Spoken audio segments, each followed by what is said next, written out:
Collecter les biodéchets et ne pas être capable d'en assurer une valorisation des sous-produits, que ce soit des digestats, du compost, serait gravissime. Sur le déchet putrescible agroalimentaire, il y a un vrai travail de fond à faire sur ce produit qui est une matière première à part entière. Pour l'instant, on est sur des objectifs qui sont un peu du ressort presque de la pensée magique.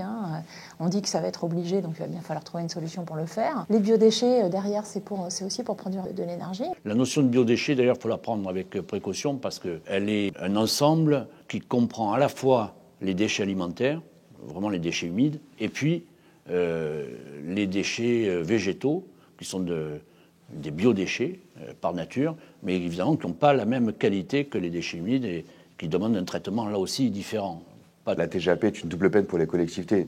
Pourquoi la TGAP est-elle injuste et contre-productive? Je suis plutôt enclin à considérer que nous évitons la pollution en traitant les déchets. Je voulais que soit inscrit pour toute annonce publicitaire de ce genre de vêtements qui sont à base de plastique, la mention relargue des microfibres plastiques. Une véritable stratégie internationale est absolument nécessaire. Et justement, on vient à l'Assemblée générale des Nations unies prendre mandat pour un traité contre la pollution plastique contraignant et qui va concerner le plastique tout au long de son cycle de vie. Parce qu'on voit que les taux de recyclage pour la plastique, ça reste quand même beaucoup plus bas par rapport aux métaux, au verre, au papier. Donc les autres types de matériaux qui sont utilisés dans les emballages. La solution, c'est de réduire.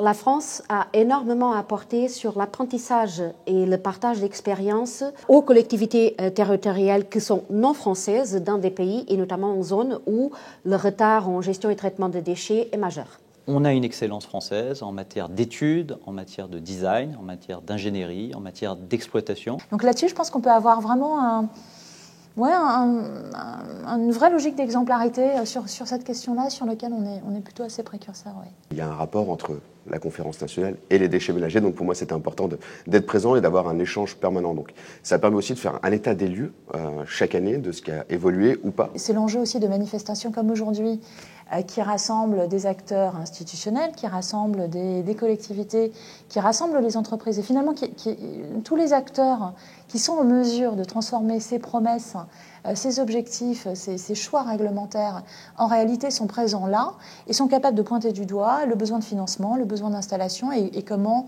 on est en capacité de faire le passage à l'échelle.